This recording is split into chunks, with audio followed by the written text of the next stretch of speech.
मेरे समझ में एक बात आज तक नहीं आई कि हमारे देश के विकासवादियों की क्या योजना है, कौन सा विकास चाहते हैं वो। जबकि ज्ञानियों ने परिभाषित किया है कि विकास के दो घटक हैं, आध्यात्मिक विकास और भौतिक विकास। और जब दोनों विकास में तुलना होती है या जब दोनों विकास समतुल्य होते हैं तभी उसको सम्यक विकास कहा जाता है। और इन दोनों विकास को संयुक्त करने पर ही हम अपने नैतिक मूल्य को प्राप्त करते हैं। जितने महापुरुष हुए, जितने ज्ञानी हुए, सब लोगों ने नैतिक मूल्यों की चर्चा की है। जो देश हमारे बाद अस्तित्व में आए, हमारे साहित्य को पढ़ करके उन्होंने ककहरा सीखा, वहाँ भी नैतिक मूल्यों की चर्चा शुमार है। वो अपने को कल्चर्ड करना चाहते हैं और भारत से आकर के नाना प्रकार के ज्ञान का अर्जन करते हैं, परंतु हमारे यहाँ जो हमारा अस्तित्व है हम उसी पर कुठाराघात कर रहे हैं और हम सोचते हैं कि हम विकास कर रहे हैं।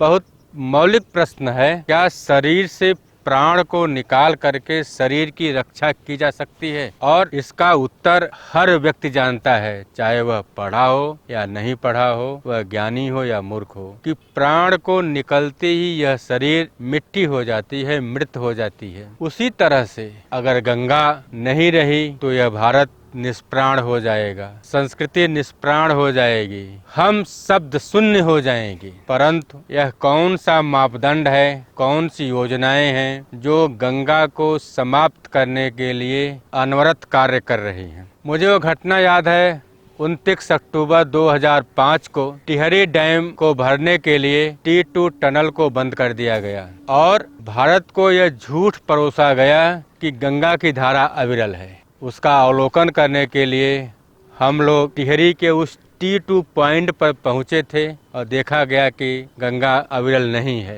क्योंकि अविरलता की परिभाषा भी ऋषियों ने बताया है, जिसके लिए बड़ा सुंदर शब्द का प्रयोग किया गया है, भगीरथ रथ खाता और छिन्न प्रवाह। अर्थात भगीरथ के रथ के पहिए से जो खात खुदा, जो रास्ता खुदा, जिस पर गंगा चली मुक्ताकाश पथ पर, वही गंगा का पथ है, वही अविरल है। तो आप कह सकते हैं कि मुक्ताकाश भगीरथ के पथ पर जो प्रवाह है वही अविरल है, वही अविच्छिन्न है। वह किसी पाइप से, किसी टनल से, किसी और रास्ते से दिया गया प्रवाह अविच्छिन्न नहीं कहा जाएगा, अविरल नहीं कहा जाएगा।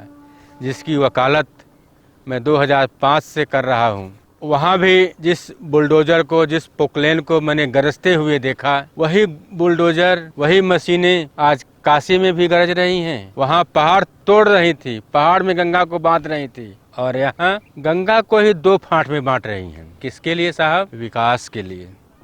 ऐसा लगता है जैसे शैतान विकास का रूप धारण करके चला आया है। आप सामने देख रहे हैं, एक नहीं, दो नहीं, तीन नहीं, चार नहीं, दर्जनों मशीनें लगातार लगी हुई हैं। इनकी गर्जना आप तक सुनाई पड़ रही होगी।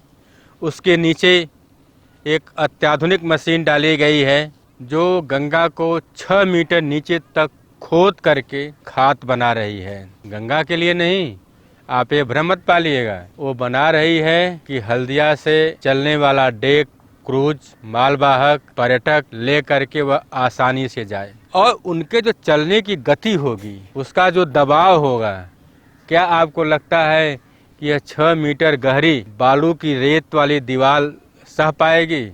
कदापि नहीं। इसके लिए ये साहब विकासवादी लोग कंक्रीट की दीवार तैयार करेंगे, अकूत पैसा फूकेंगे। एक तरफ भारत की जनता भूख से मरेगी, पढ़ा लिखा बेरोजगार भटकेगा, दूसरी तरफ योजना प्रेमी हमारे ही देश की मोटी रकम के बल पर यहाँ कंक्रीट का जंगल तैयार करेंगे, कंक्रीट का स्तंभ बनाएंगे और उसके नीचे अपनी योजनाओं को अंजाम देंगे कि नहीं देंगे, सफल होगा कि नहीं सफल होगा, यह भविष्य के गर्भ में है। पर योजनाएं सफल रहेंगी, जो पैसे का आवागमन है वो सफल हो जाएगा। अगर योजनाएं असफल हुई वे चले जाएंगे, सिर्फ एक लाइन का लिखेंगे, एक शब्द में लिखेंगे कि परियोजनाएं नहीं चली। लेकिन नुकसान किसका होगा? देख रहे हैं इतनी ऊंचे बालू के टीले, बरसात सर पर है और जैसे ही प्रवाह आएगा आपको मैं अगले एपिसोड में दिखाऊंगा। गंगा के बीचों बीच 15 से 20 एसजेबी उतार करके और खुदाई करना और गंगा के बीचों बीच एक नई गंगा निकालना, यह अपने आप में एक करामात है जो कोई बाहुबली ही कर सकता है। जिसके बाजुओं में ताकत हो वही कर सकता है।